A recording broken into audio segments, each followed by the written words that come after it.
Hi everybody, Dr. Mike here. In this video, I want to take a look at vitamin D.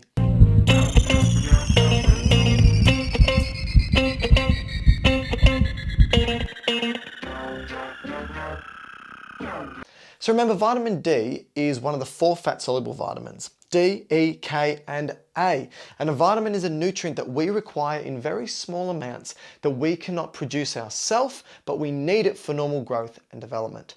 Vitamin D being a fat-soluble vitamin, what that means is it can be stored within our body because the cells of our body are surrounded by fatty layers, and it allows for the movement of this vitamin into those cells easily and therefore easy to be stored.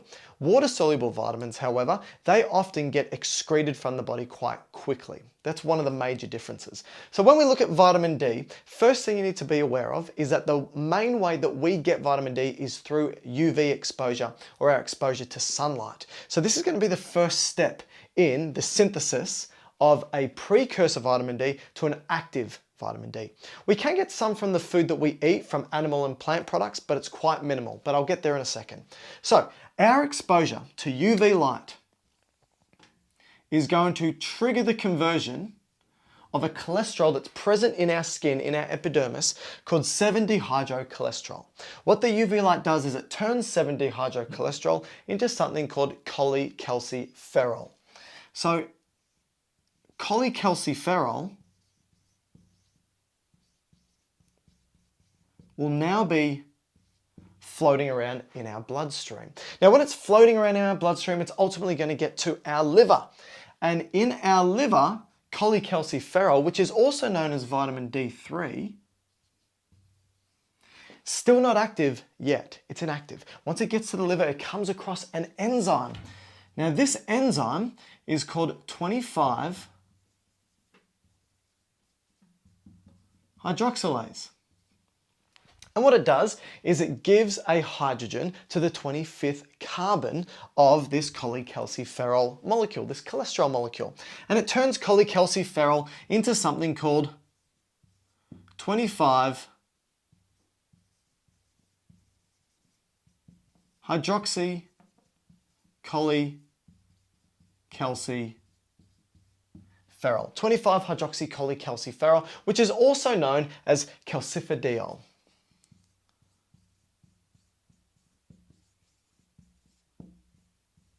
Now, interestingly, when we ingest vitamin D, so for example, if we ingest it from animal products, what we usually get it from is fish predominantly and liver. This comes in the form of cholecalciferol, or vitamin D3. And therefore, it's just going to enter the bloodstream and go via this particular pathway in the liver. If we ingest it through plant products, one of the main ways is UV activated mushrooms.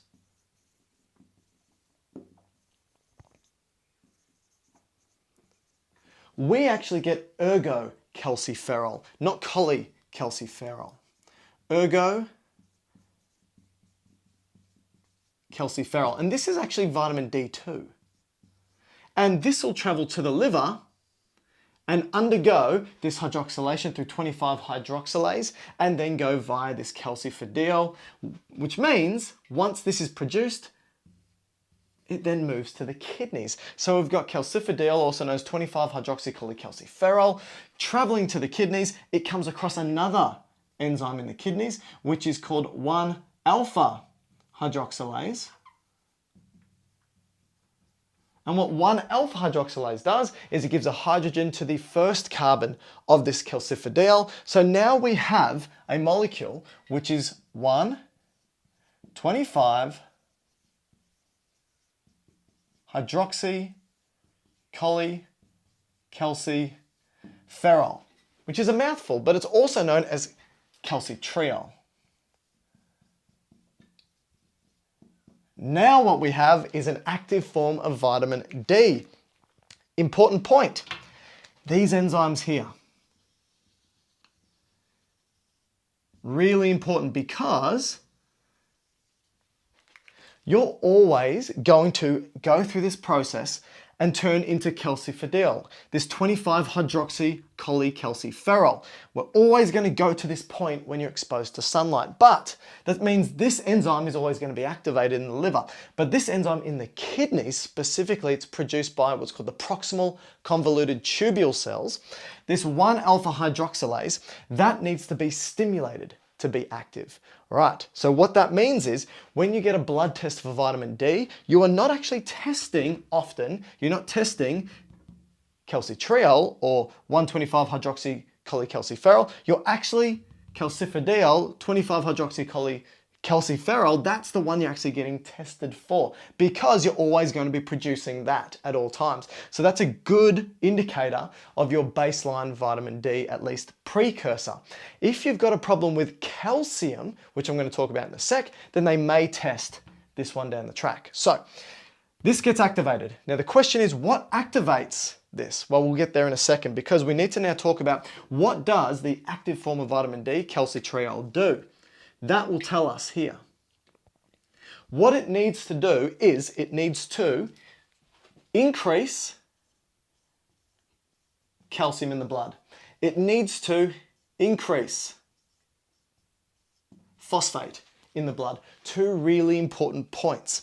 How does it do this? Well, it's stimulated if calcium and phosphate levels are too low. And that means the thing that stimulates 1-alpha hydroxylase is going to be low calcium, low phosphate. Now, think about it like this. What happens is low phosphate, that's going to directly stimulate this enzyme to activate. All right. What indirectly stimulates this is calcium, low calcium.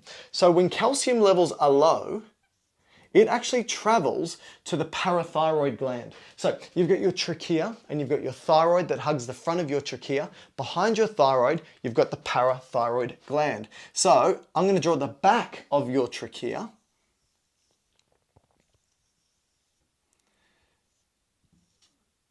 So here's the trachea. There's the rings of your trachea. This is at the back. The parathyroid glands are these glands that are embedded in the larger thyroid gland. And what the parathyroid gland does is it produces parathyroid hormone, PTH. So low calcium triggered parathyroid hormone to be released, and parathyroid hormone is going to trigger 1-alpha hydroxylase. So that means we've now got active vitamin D. Its whole job is to increase calcium because the stimulus was a drop, increase phosphate, its stimulus was a drop. How does it do it? It does it like this. It increases absorption of both calcium and phosphate at the gastrointestinal tract. It increases reabsorption of calcium and phosphate at the kidneys. So throws it back from the tubes of the kidneys back into the blood. Really important, increased absorption, and it also increases osteoclast activity. Osteo means bone, clast means to crush. It breaks bone down to release calcium and phosphate into the bloodstream. Now you may be thinking, wait a minute, if this is breaking bone down and releasing calcium and phosphate into the bloodstream, don't we need vitamin D for strong bones? This seems like the opposite of what we want. All right, important point. If we have vitamin D, both calcium and phosphate will be released into the bloodstream. Calcium and phosphate love to be together. They're partners for life. They love to be together, and when they're together, they precipitate or mineralize into the bone. So you're going to absorb it in the GIT, it's going to be in the blood. You're going to reabsorb it from the kidneys, it's going to be in the blood. Some's going to be taken out of the bone, it's going to be in the blood, it gets together and then goes back into the bone, deposits into the bone, strengthens the bone. That's what we want. Now, important point, if we have no vitamin D and we only have parathyroid hormone, something interesting happens. Calcium increases in the blood, but phosphate gets peed out. That means this connection, this bond of the two is not present and bones actually get broken down. So without vitamin D and only parathyroid hormone, bones will start to become brittle. All right, now I want to talk about deficiencies. What happens if we don't have enough? What happens if we have too much? All right, let's have a look. Deficiencies are important. Let me tell you why. Firstly, because 50% of the world's population is deficient in vitamin D, and that's because of their lack of exposure to sunlight.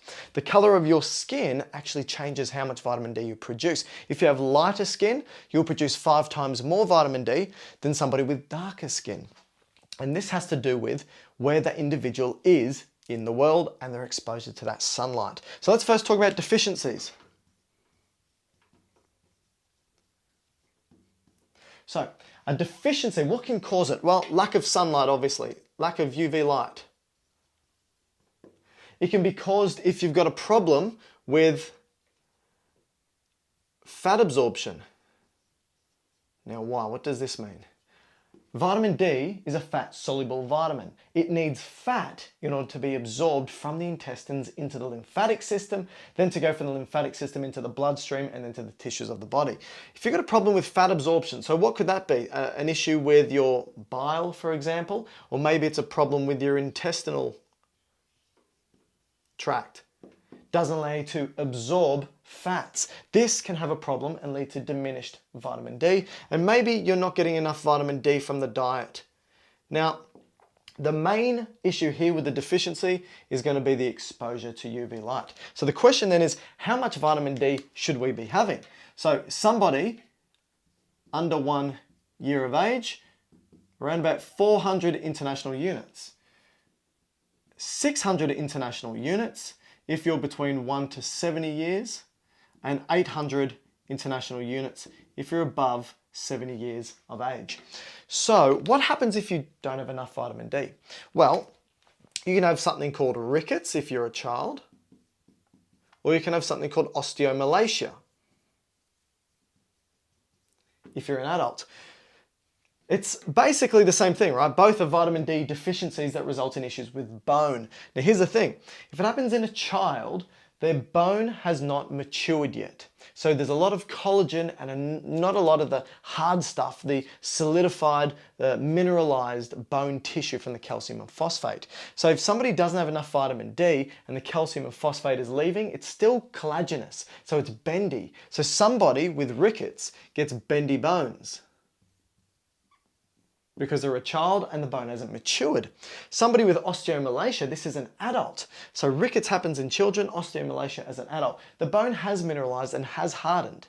So what's now happening is you're pulling calcium and phosphate out of already hardened bones. So it doesn't become bendy, it just becomes brittle. And this is what happens in osteomalacia, brittle bones.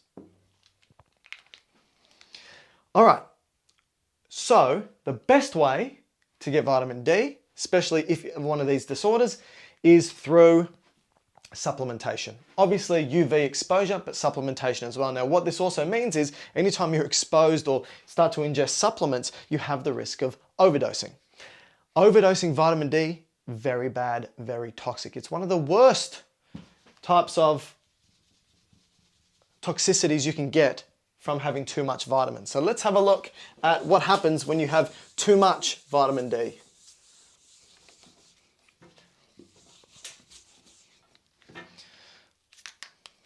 So overexposure. Now you're not going to get overexposure vitamin D from sunlight. You will get overexposure vitamin D from supplementation. So what happens is this. You get stones, bones, abdominal moans, and psychic groans. This is an old school way of remembering what happens if you have too much vitamin D. Stones, bones, abdominal moans, and psychic groans. Let's have a look. So, stones, increased amount of calcium, increases the likelihood of calcium-based kidney stones. They're the stones. Bones, we spoke about, osteomalacia, right? If you're an adult, which I assume this is going to be. Abdominal moans. Calcium, remember, you're going to have too much calcium floating through the bloodstream. This is the problem with an overabundance of vitamin D. Abdominal moans. Calcium, we need to tell muscle to contract. So it contracts the smooth muscle of the abdomen, contracts the smooth muscle, and anytime you have abdominal pain, it's because the muscle is contracting over something. So, contraction, and psychic groans. Now, what's this referring to? Too much calcium blocks your neuron's ability to fire properly. So you get a depression of the nervous system. Now, not depression in the classical sense, but just a depression in the firing of the nervous system. So nervous depression, leading to the psychic groans. So what we've had a look at here is vitamin D, how it's synthesized, what happens if you don't have enough or if you have too much.